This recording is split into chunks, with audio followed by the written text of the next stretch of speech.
Hello, welcome back to my channel. If you're new here, my name is Annie, and in this channel I primarily read fantasy, literary, and thriller books and talk about it for you all to enjoy and hopefully get interested in some of the books I'm reading and pick them out for yourself.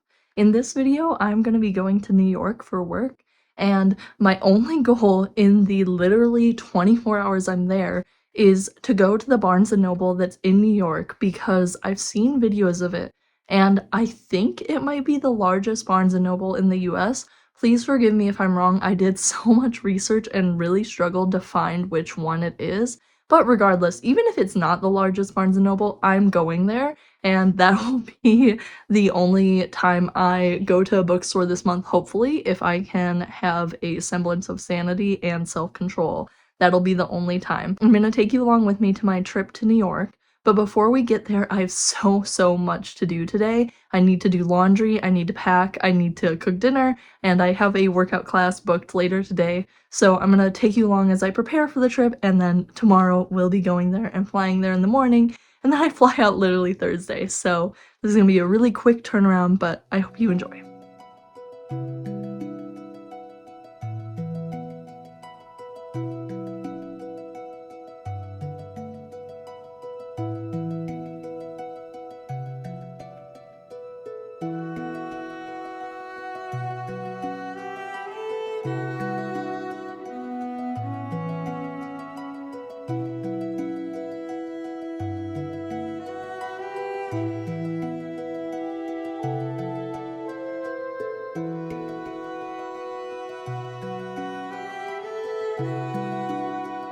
Hello from the hotel. I just wanted to come in and provide a really quick update.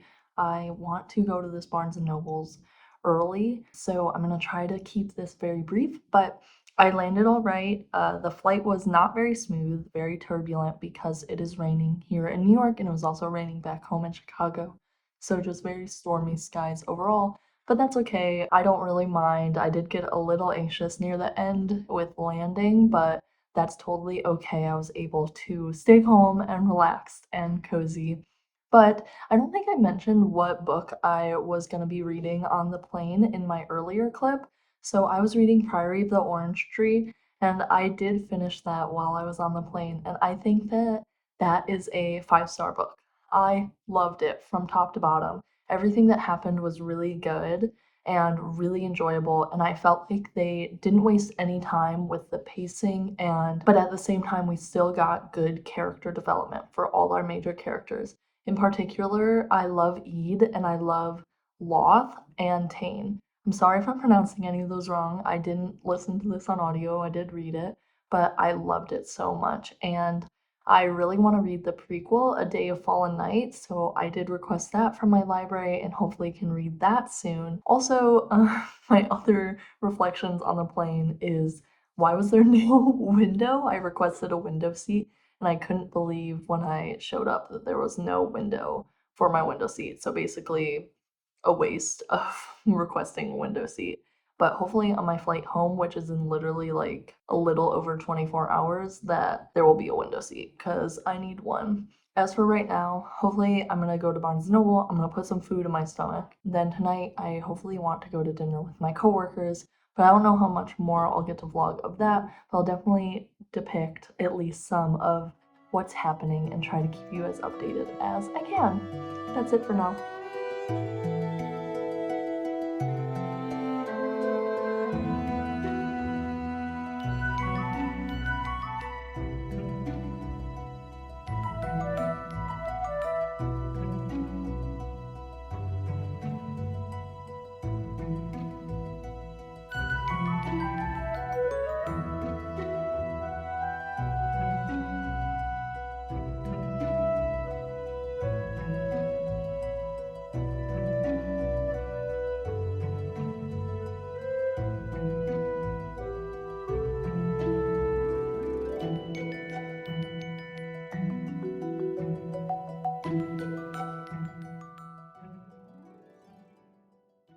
That was an experience. Going to the Barnes & Noble was truly a trial in my life because I thought taking the subway was gonna be easy. I take the L train in Chicago all the time. And I was like, it's gonna be the same. It's gonna be the same, but it's bigger. It's gonna be the same. I'm confident. And using the subway was fine. Like being able to navigate, that wasn't really too much of a problem. I did have a little confusion because they have stations that just have huge amounts of options for trains. But other than that, it wasn't so bad. I did have difficulty in purchasing the single riders, like my card wasn't working, but we'll get to that in the saga. And then at the end of the saga, I will show what book I bought at the Barnes & Noble, because I did make it. I made it there. So, to begin, I was looking up the biggest Barnes & Noble in the US, which, to my knowledge, is in New York City. If it's not, I'm so sorry, but online was telling me it's in New York City. I was like, I must go because I have so little time. I'm not really going to do tourist stuff because you maybe even can hear it, but it's pouring rain. I'm not going to walk around. Online, it says the biggest Barnes & Noble is in Brooklyn, New York. And I'm staying in Manhattan, downtown Manhattan, very close to, like, literally, like, you can see the Statue of Liberty where I'm staying. Okay, I can get to Brooklyn. Like, Brooklyn is pretty easy transfer. So I take the R train over to Brooklyn and I walk to where the Barnes & Noble should be. Tell me why it wasn't there. It wasn't there. Not only was it not there, but it wasn't even like a Barnes and Noble had once been there. It was like small businesses. It was like a little strip of small businesses. There's no way there was ever a Barnes and Noble there. But I did do like more searching, and supposedly there used to be one there, but I don't know. Directions in New York are very confusing because they will have the same address in different bureaus, is what I understand. But so anyway, I'm like, okay, whatever. Basically, I'm like, I'm just gonna go to one anyway because I've determined that I'm gonna go to one. So I go to the one in Union Square. I get back on the subway. This subway, nightmare ride of my life.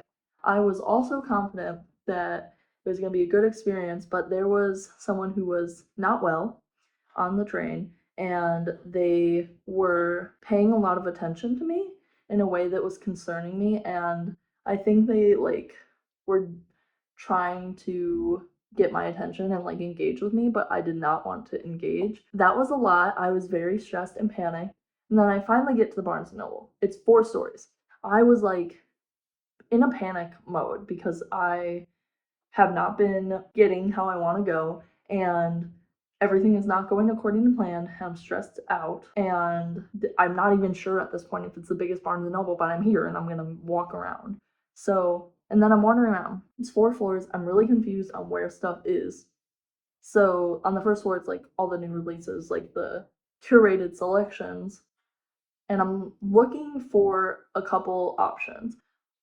Number one thing that I was thinking I was gonna go in there and buy was Oathbound, which is the third book in the Legendborn series. I don't know why I thought that, because of course it came out in hardcover, and I own the other 2 books in paperback, so I'm not buying it. And I have it on hold from my library anyway, so like low-key a good thing. Anyway, I eventually figured it out, and I did purchase a book, so I will show you. Here is the bag. It's all crushed up because it is pouring rain. But I did indeed purchase Little Women by Louisa May Alcott. I thought about getting one of their special editions. They have a ton of special editions, but I think I want to start a Penguin Classics collection, so instead I got this one. As for tonight, I still have not eaten. Do not follow my advice. You should be eating at normal meals. I did eat a little cookie the hotel gave me, but that is it. So I gotta go eat. And I thought I was gonna like go eat at somewhere like New York and like experience it, but it is literally downpour. So we're going to the Chipotle across the street. That's it.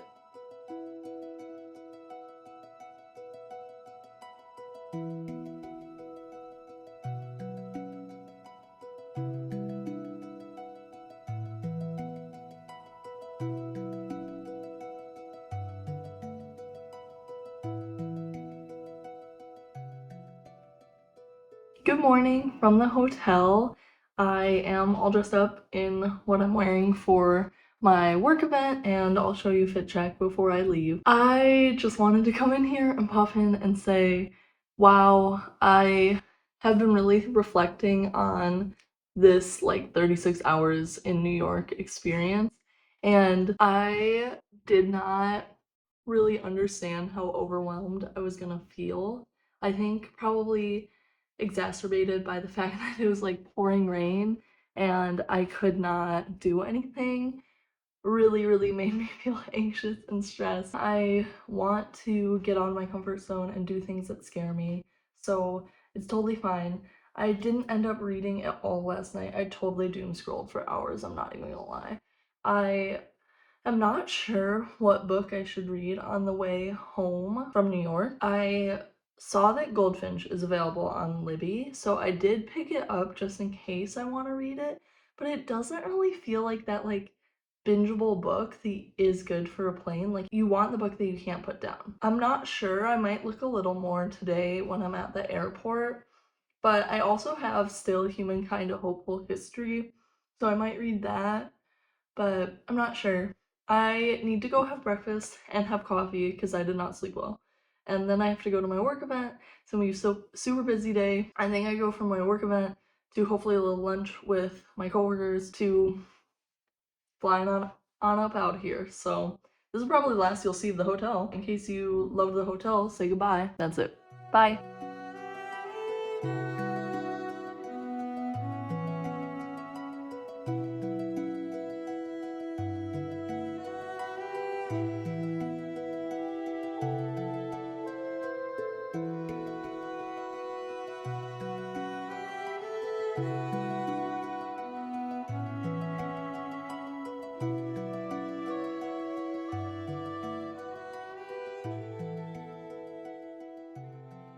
Welcome back to Chicago. It is actually a couple days later. After I flew back, I was just so very tired that I just could not provide an outro for this vlog. But I did want to end it out and talk a little bit about what I read on the plane and my flight home. So I did end up downloading the Goldfinch, or I'm sorry, I ended up checking out the Goldfinch from Libby, but then I forgot to download it on my Kindle, so I couldn't read it. Luckily, I did have Humankind: A Hopeful History, so I ended up reading about 25% of that. I'm now 50% through the book. But I was really having a hard time with reading in general. My flight got delayed about an hour, and I just had a terrible headache, and I just really wanted to get home. So I was just really not motivated. But that being said, what I was reading was so fascinating. Humankind: A Hopeful History, which I've referenced before, is a book about how humans are generally decent people. The part I was at was talking about the Stanford prison experiment, which is a famous psychological experiment that basically they set up guards and prisoners who were all I believe college-aged men, and they got increasingly more brutal and more aggressive toward the prisoners and were basically torturing them by the end. This experiment famously is very criticized because one, it was unethical, and two, the researcher really intruded and kind of developed the scenario by influencing the guards. The book was talking about how they redid the Stanford prison experiment, but they did not give the guards any guidelines, and the guards and the prisoners ended up trying to form a peaceful commune, and it was very boring results for the researchers. Basically talking about how humans generally don't want to commit violence. They want to be good people and they want to be friendly. That was really comforting in this time, and I was feeling very anxious and on edge because the flight was delayed, and air travel has just been a little challenging for me lately because we've been seeing a lot of air travel concerns and a lot of incidents lately. I've just been really on edge, and it was nice to read something that was very comforting and very warm and happy. Even though I couldn't read any of the Goldfinch, I'm actually really glad that it worked out the way it did because I think that it was what I needed in that moment. I really felt good going home, and I'm so happy to be back in Chicago. That was just such a chaotic trip, 36 hours really in New York City, but I really enjoyed it, and I hope you enjoyed coming along with me. If you did enjoy this video, let me know what you would see if you were going to New York City, and thanks so much. See you guys in the next one.